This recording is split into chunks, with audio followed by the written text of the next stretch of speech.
You haven't gotten over it. You've just swept it under the rug. You haven't healed. You've just learned to pretend that everything is fine while you're falling apart inside. You're not strong. You've just learned to survive in silence. That's the truth that no one tells you. The world applauds your appearance of balance, but no one sees the brutal effort you make to keep from exploding. So you don't give up, so you can keep smiling while your chest is filled with noises you can't name.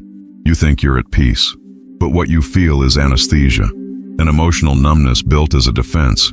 You stopped feeling not because you matured, but because feeling hurt you so many times that now you avoid even breathing deeply.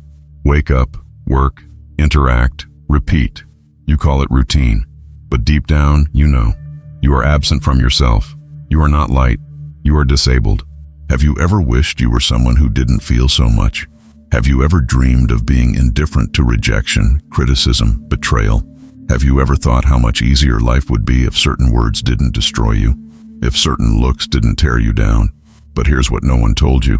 The more you try to avoid pain, the more vulnerable you become. The more you try to protect yourself from the world, the more power the world has over you. Because the real poison was never outside. It was always in the way you try to hide what you feel. You try to be understanding, kind, reliable. You hope that this will shield you from abandonment, from the pain of being ignored, of being misunderstood. But everything you try to control with too much effort reveals how much it still hurts. And that's when you break down. When you realize that being good enough was never a guarantee of protection. That being strong all the time only makes you invisible when you most need to be embraced. Carl Jung said, "We are not what happens to us, but what we choose to become." And that's what you haven't understood yet. It's not about appearing unshakable. It's about becoming whole, about stopping running away from what hurts you, and starting to integrate everything you are, including the pain. This video is not about motivation. It's about confrontation. It's about tearing off the emotional mask that suffocates you and facing what you've spent your whole life trying to hide. The trauma you called personality. The pain you tried to turn into virtue. The absence you disguised with performance. Here, you will understand why certain situations still destroy you. Why you feel small in front of people who don't even know you. Why the fear of rejection still controls your choices. And above all, why nothing you do seems to be enough. But if you've made it this far, it's not by chance. Maybe you're tired of just surviving. Tired of being strong on the outside and shattered on the inside. Maybe this is your chance to wake up. For real. Because until you know yourself, you are ruled by everything that happens to you. But when you wake up, no one else has that power over you. So tell me, are you ready? Because everything that comes next may not be comfortable, but it will be true. And maybe for the first time, you won't get lost in what you feel. You'll find yourself. You think that what destroys you are the words you hear, the people who betray you, the moments when you are not chosen. But that's just the surface. The truth is more uncomfortable. Nothing that happens outside has the power to break you, if there isn't already something broken inside. That's why sometimes a silly phrase ruins you while someone else would have laughed. That's why you suffer so much for someone who has moved on as if nothing happened. Because what hurts isn't what happens. It's what it triggers. It's the old holes that no one saw. It's the unresolved stories you pretended to forget. It's the wounds you tried to turn into strength, but they remain open, throbbing every time someone touches them, even unintentionally. And perhaps the most painful thing is realizing that deep down, you still believe you can control it. That if you're good enough, attentive enough, understanding enough, you'll be able to avoid getting hurt. But that belief is exactly what imprisons you. Because the more you try to control how others treat you, the more dependent you become on them.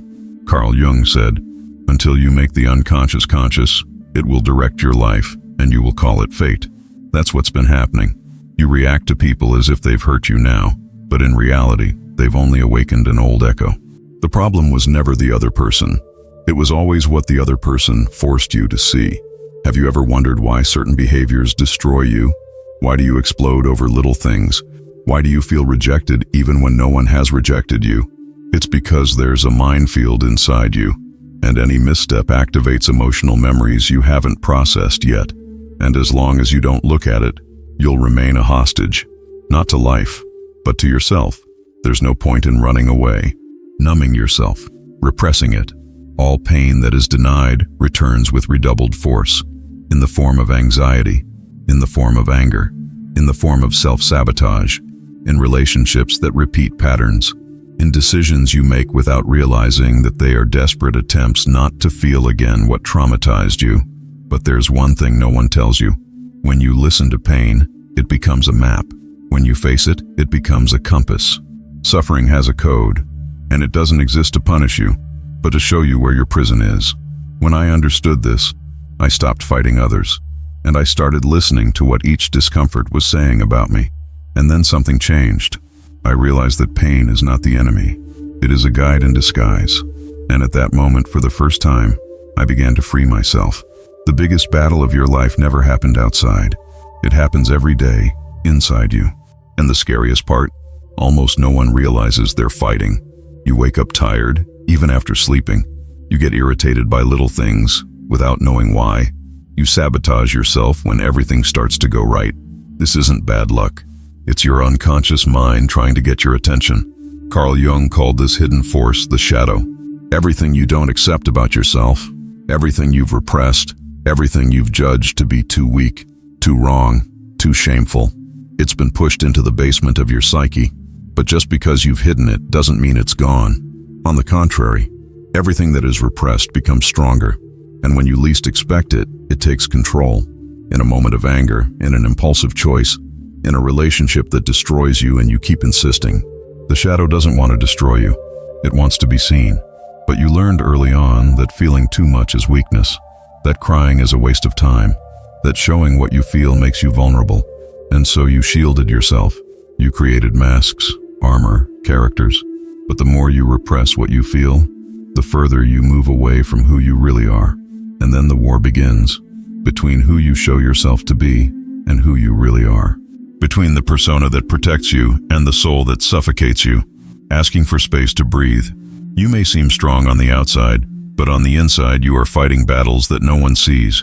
And the worst part is that you don't even know why you're fighting. You just feel like you're always tired, always on alert, always disconnected from yourself. This is the most common emotional prison today. People trying to look good while silently destroying themselves. Relationships built on games and manipulation. Decisions made to please others. Bodies present, minds absent. And the emptiness only grows. What you don't understand is that this disconnection is not normal. It is a symptom. The symptom of a soul that is slowly dying because it was never allowed to truly exist.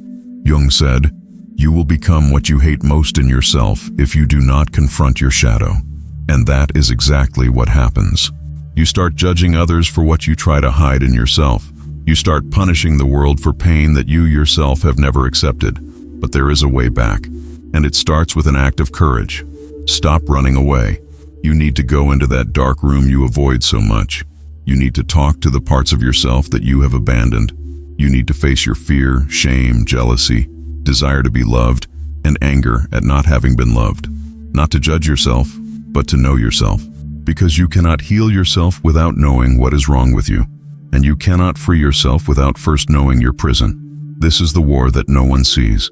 But those who win on the inside will never be dominated on the outside. Most people believe that becoming invulnerable means being cold, being unreachable, being indifferent to pain.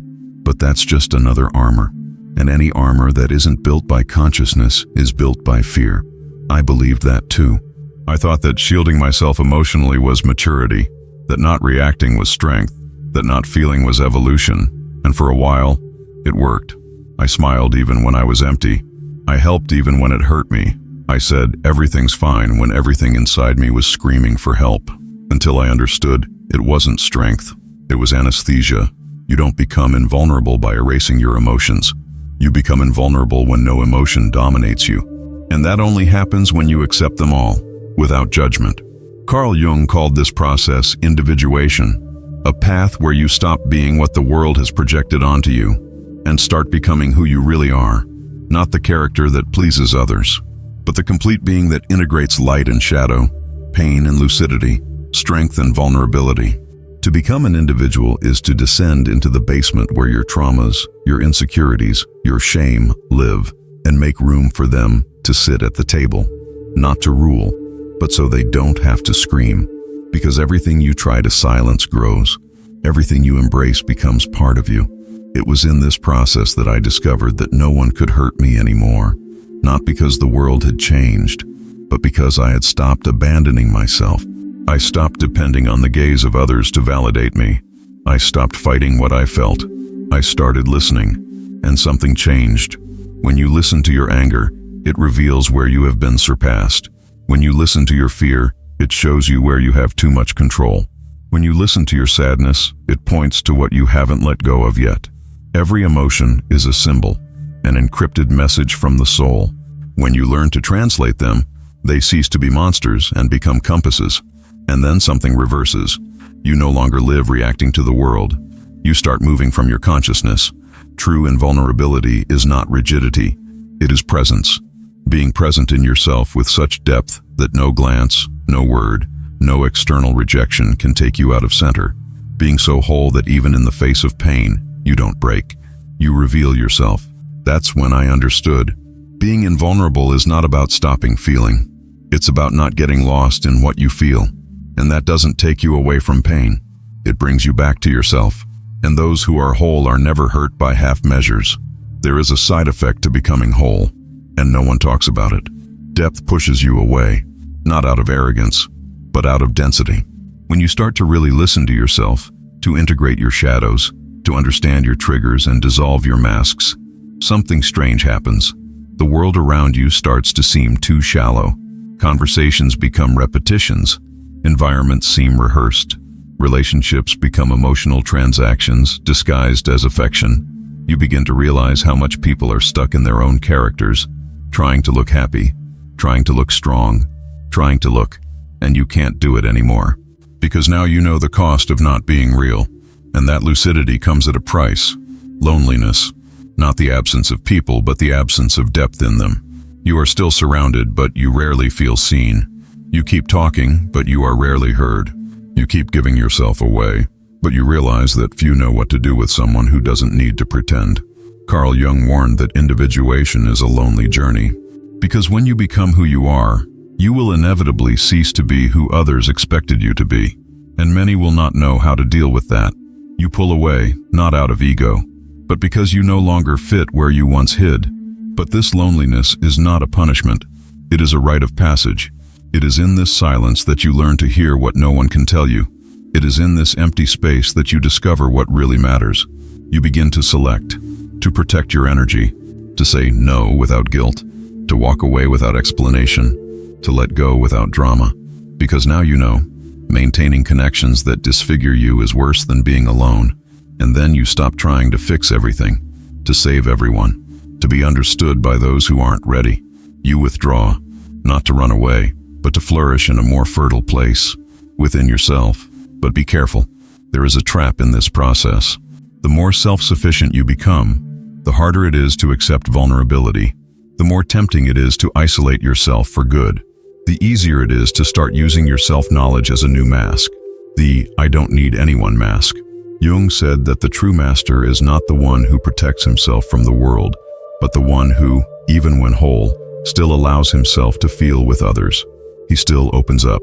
He still loves, even knowing that it may hurt. Depth is not a fortress.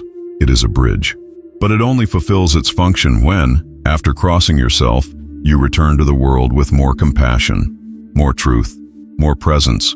Because if self-knowledge only distances you, it wasn't self-knowledge. It was just another escape. Now that you've come this far, I need to be brutally honest. There is no greater protection than knowing yourself. There is no fortress more impenetrable than being whole inside. What makes you vulnerable is not others. It's how much you still abandon yourself. You don't have to pretend to be strong. You just have to stop running away from what you feel. Because everything you avoid dominates you.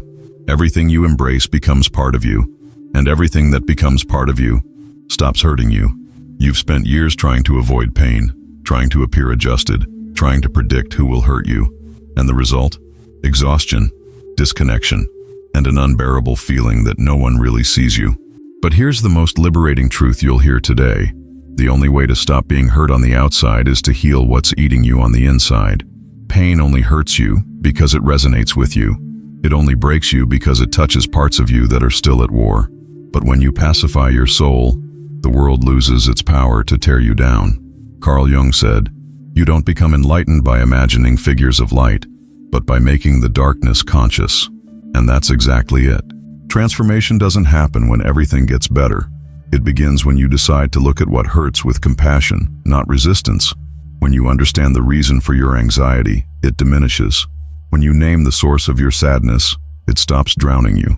When you observe your anger with presence, it reveals what was asking for boundaries. Awareness doesn't shield you from life. It positions you within it. And then, even when everything around you falls apart, you remain whole. That's the place I found. And that's the place I want you to find too. So if this video resonated with you, if something inside you stirred, then like this content and subscribe to the channel, not out of vanity, but because we are building a space where emotional truth matters more than appearances. And if you believe that this kind of reflection needs to continue to exist, consider leaving a donation of any amount. This keeps this work independent, free, and focused on producing content that doesn't entertain you, it moves you. Now before I go, I want to extend a symbolic invitation to you. Leave the word whole in the comments. Write it in capital letters, not for me, but for you. Because when you declare that you are seeking wholeness, you no longer accept living in halves, or in edited versions, or in silenced pain. This is your silent affirmation, your beginning, your turning point. See you in the next video, and this time, more whole than ever.